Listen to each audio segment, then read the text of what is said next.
Go back to when it all began in 2007 with the original release of iOS. Back then, things were quite a bit different. Apple didn't even have a name for the iPhone's operating system. They simply said it ran a version of macOS 10. But once the second iteration was released, everyone began referring to the original as iPhone OS 1. So what were its headlining features? Well, Steve Jobs himself said the iPhone's killer app, or the biggest attraction of the device, was its ability to make calls quickly and easily, which is pretty funny considering making calls with our iPhones today is something most of us try to avoid doing. But back in 2007, the average smartphone like the BlackBerry was a headache to use, so being able to make a call in seconds was a huge improvement. Also, iPhone OS 1 had a built-in, full-featured iPod. That meant customers no longer had to spend up to $300 on a smartphone and then $200 more on a separate iPod and carry around both devices. And like many other smartphones at the time, iPhone OS 1 included several apps like Calendar, Weather, Safari, Maps, YouTube, Mail, and Notes. Now, iPhone OS 2 came out a year later in 2008 and introduced the App Store, which is probably one of the biggest additions of any iOS release in history. The App Store completely changed the smartphone game, allowing third-party developers to create secure, optimized apps for the iPhone on a scale never seen before in the mobile device industry. iPhone OS 2 also featured the iTunes Store, a scientific calculator which still exists today if you just rotate your phone, the ability to save images to the camera roll, push email, iWork support, and parental controls. Now, during this time, jailbreaking became a widespread phenomenon since many users wanted convenient time-saving features that Google was already implementing on Android before Apple, like cut, copy, and paste.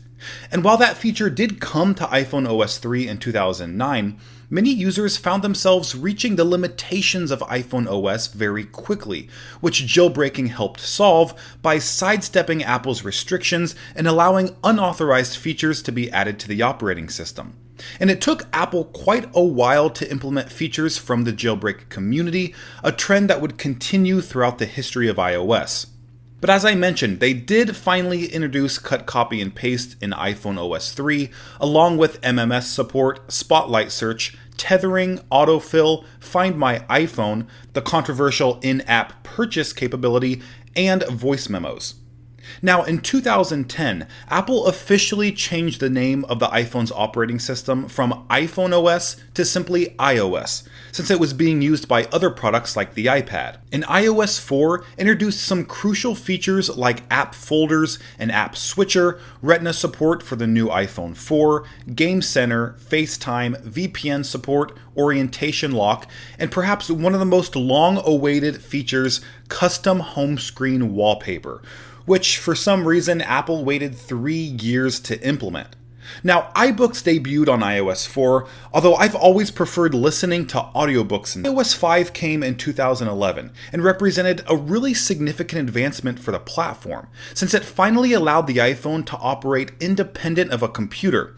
Previously, users had to plug in their iPhones to a Mac or PC in order to activate it and set everything up. This was very similar to how iPods operated, but iOS 5 elevated iPhone from being a companion device to a standalone product. This version also featured Notification Center, Newsstand, which was later removed, tabbed browsing, the lock screen camera shortcut, and Delta over-the-air updates. Siri was also part of iOS 5, but initially only available on the iPhone 4S. An improved Siri came to other models with iPhone 6 and introduced panorama photos, passbook, and do not disturb mode. Now, this version of iOS was one of the most controversial ever, and that was for 2 reasons. Apple removing the native YouTube app and replacing the native Google Maps app with their own version.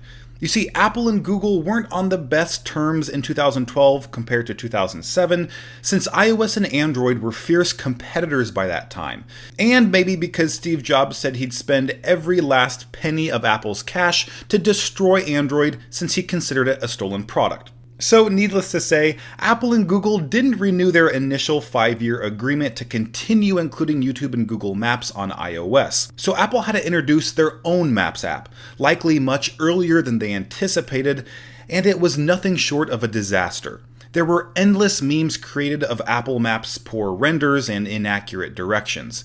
The app received so much criticism that Tim Cook publicly apologized and recommended using third-party apps like Waze.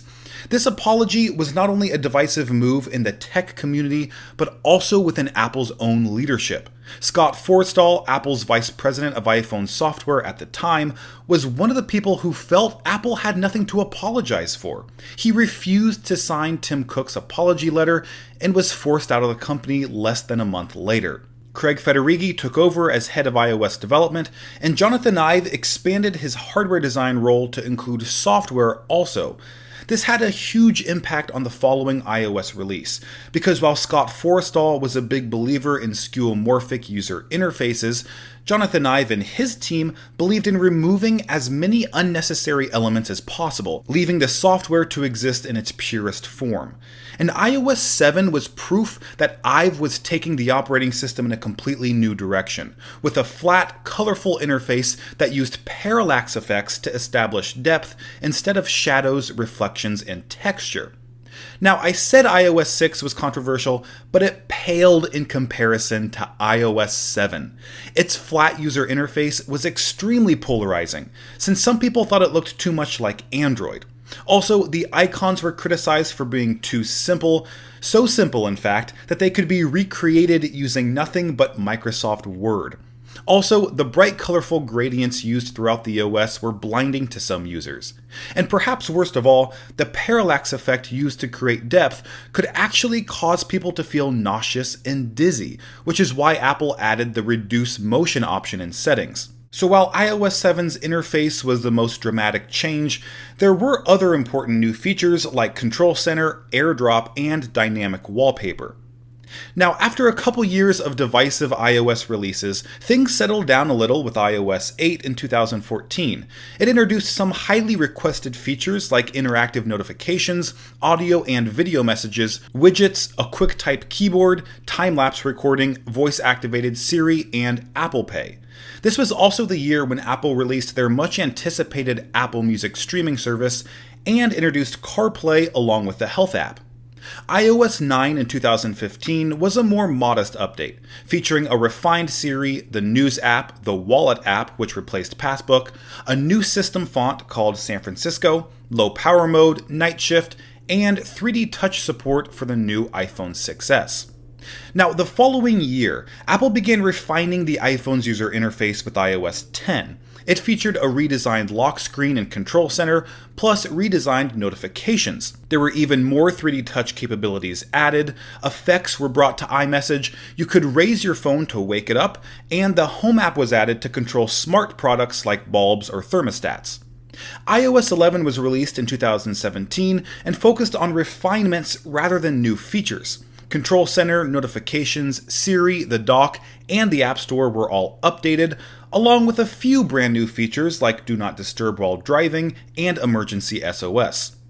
iOS 12 added group notifications, group FaceTime calls, Memoji, Screen Time, the Measure app, Siri shortcuts, battery usage details, and the Apple TV app. Now, in 2019, something really interesting happened that I think many people may not have noticed, but signified something really important about Apple's hardware. You see, beginning with the iPhone 6s, Apple included 3D touch hardware that allowed the device to sense pressure on the display, allowing for additional functionality like peek and pop and app shortcuts. The technology originated on the Apple Watch in 2015, and 3D touch was the headlining feature of iPhone 6s. But it had one fatal flaw. You couldn't see it. Unlike the right-click button on a mouse, 3D touch was completely invisible and difficult to discover since people rarely pressed firmly on their iPhone's display. So as a result, it was rarely used, with most people not knowing the feature even existed. And this was a huge problem because 3D touch required an additional hardware component built into the display, which took up space and made the device thicker. So in iOS 13, Apple took a more sensible approach. by retaining most of the features of 3D Touch, but making it entirely software-based. And they called this new feature Haptic Touch. It's triggered by simply tapping and holding your finger on the display instead of pressing, and that only made it more intuitive for users, but also allowed Apple to remove hardware inside the display, which happened with the iPhone 11 and 11 Pro. Now, iOS 13 featured more than just haptic touch. It also featured the highly anticipated dark mode, a quick path keyboard, audio sharing, advanced photo and video editing, sign-in with Apple, Memoji stickers, and USB drive support. Lastly, iOS 14 was just recently released and includes some pretty cool additions, like home screen widgets, the app library, car key, a compact user interface for incoming calls and Siri, the ability to set default email and browser apps, back tap, picture-in-picture video, and pinned conversations. Alright guys, that is the history of iOS. Thanks for watching until the end.